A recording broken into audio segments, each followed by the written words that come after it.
ఇతను ఒక గవర్నమెంట్ ఉద్యోగి, అప్పటికే 40 సంవత్సరాలు దాటిపోయింది. అది పొట్టోడు, అందరికీ తెలిసిన వ్యక్తి. ఇతను చెట్టు ఎక్కుతున్నాడంటే ఎందుకు ఎక్కుతున్నాడు అని జనమంతా గోల చేస్తారు కదండి. అందుకని ఎవ్వరికి తెలియకుండా చెట్టెక్కి ఆ గుబురులో అలా కూర్చున్నాడండి. ఇదిగో వస్తాడు చూద్దాం, ఇదిగో వస్తాడు చూద్దాం అన్నట్టుగా కూర్చున్నాడు. అంతలో యేసుప్రభు ఆ దారిన ఆ గుంపుల్లో వస్తున్నాడు. వస్తుంటే ఏకగ్రీవంగా రెప్పగొట్టకుండా ఒకవేళ అతను అయి ఉంటాడేమో యేసుప్రభు, ఇదిగో వీళ్ళంతా ఆయన శిష్యులు అయి ఉంటారేమో అన్నట్టుగా శ్రద్ధగా చూస్తున్నాడండి.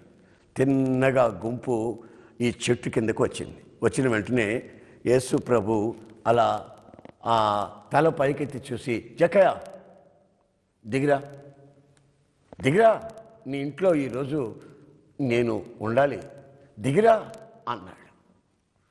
ఆ పొట్టోడికి ఆశ్చర్యమైపోయింది. నా పేరు ఈయనకి ఎలా తెలుసు?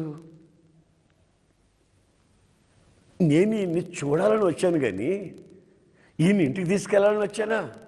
ఈయన నా ఇంటికి వస్తే ఈయనతో 12 మంది ఉన్నారంట కదా, మరి 13కి నేను ఎక్కడ చేసి పెట్టను? ఎంత ఖర్చుతో కూడిన పనిది.